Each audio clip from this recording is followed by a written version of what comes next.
मैं श्योर हूँ आपने न्यूज सुनी होगी। आजकल के गेम्स मेरी लास्ट फ्लैट से भी ज्यादा रियल लगते हैं। डिटेल का लेवल कमाल का है।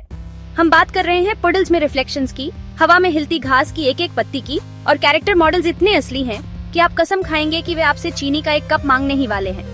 ये पहचानना मुश्किल होता जा रहा है कि क्या रियल है और क्या रेंडर किया गया है। कुछ में तो ऐसी कहानियां हैं जो आपकी मम्मी को रुला देंगी।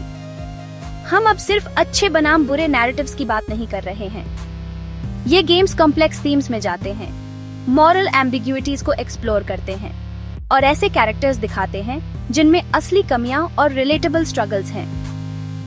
तैयार हो जाइए plot twists, tear jerking moments और ऐसे नैरेटिव्स के लिए जो कंट्रोलर रखने के बाद भी आपके साथ रहेंगे, या कम से कम आपको पॉज करने के लिए नैग नहीं करेंगे।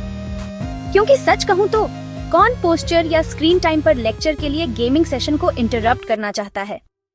ये गेम्स इतने इमर्सिव हैं कि वे आपको अपनी दुनिया में खो जाने के लिए प्रैक्टिकली भीख मांग रहे हैं। बस हर थोड़ी देर में ब्लिंक करना याद रखें, ठीक है? देखने के लिए तैयार हैं कि कौन से टाइटल्स ने कट बनाया? हमने आपको ऐसे टाइटल्स की लिस्ट लाने के लिए गेमिंग लैंडस्केप को स्कावर किया है जो रियलिज्म, स्टोरी टेलिंग और शीर विजुअल स्पेक्टिकल की बाउंड्रीज को पुश कर रहे हैं।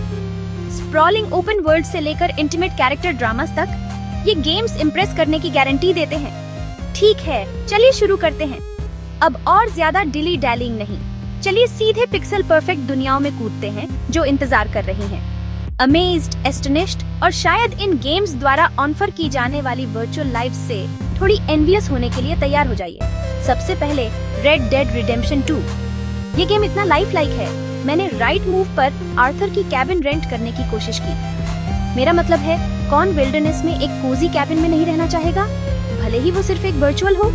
इस गेम में डिटेल पर ध्यान देना बस माइंड ब्लोइंग है।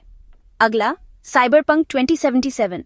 श्योर, इसमें ग्लिचेस थे, लेकिन वो नियॉन सिटीस्केप्स, शेफ्स किस, डिटेल की शेयर डेंसिटी, वाइब्रेंट कलर्स, जिस तरह से लाइट बारिश से भीगी सड़कों पर रिफ्लेक्ट होती है, ये एक विजुअल फीस्ट है। ईमानदारी से कहूँ तो मैं लंदन की ट्यूब से भी ज्यादा तेजी से खो गया। नाइट सिटी में नेविगेट करना अपने आप में एक एडवेंचर है। हर कोने में एक नया सरप्राइज है, एक छिपी हुई गली या एक शेडी कैरेक्टर जो आपको एक ऐसा डील देने का इंतजार कर रहा है जिसे आप मना नहीं कर सकते। फिर हमारे पास है the last of us part 2। Emotion, drama और ग्राफिक्स इतने क्रिस्प हैं, आप भूल जाएंगे कि यह नेटफ्लिक्स सीरीज नहीं है। The last of us part की स्टोरी टेलिंग और विजुअल प्रेजेंटेशन में एक मास्टर क्लास है।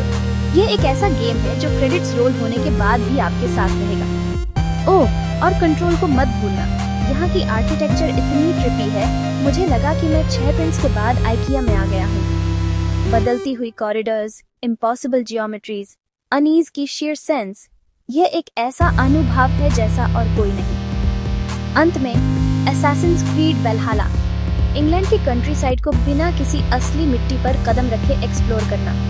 आप रोलिंग हिल्स में घूम सकते हैं, एंशिएंट रूइंस को एक्सप्लोर कर सकते हैं और अपने दिल की संतुष्टि के लिए मॉनेस्टरीज पर रेड कर सकते हैं, सब अपने सोफे के आराम से। तो आप वास्तव में किस गेम में जाना चाहेंगे? क्या आप रेड डेड रिडेम्पशन 2 की ग्रिटी रियलिज्म, साइबरपंक 2077 की नियॉन ड्रेंच्ड स्ट्रीट्स या the last of us part 2 की हॉन्टिंग ब्यूटी चुनेंगे? अपनी पसंद नीचे ड्रॉप करें और लाइक करना न भूलें अगर आपने कभी गेम में कुत्ते को पेट करने की कोशिश की है, क्योंकि सच कहूँ तो ये किसी भी वीडियो गेम में सबसे महत्वपूर्ण फीचर्स में से एक है। गेम ऑन और आपकी virtual adventures stunning graphics, compelling stories और शायद थोड़ी सी डिजिटल डॉग पेटिंग से भरी हो।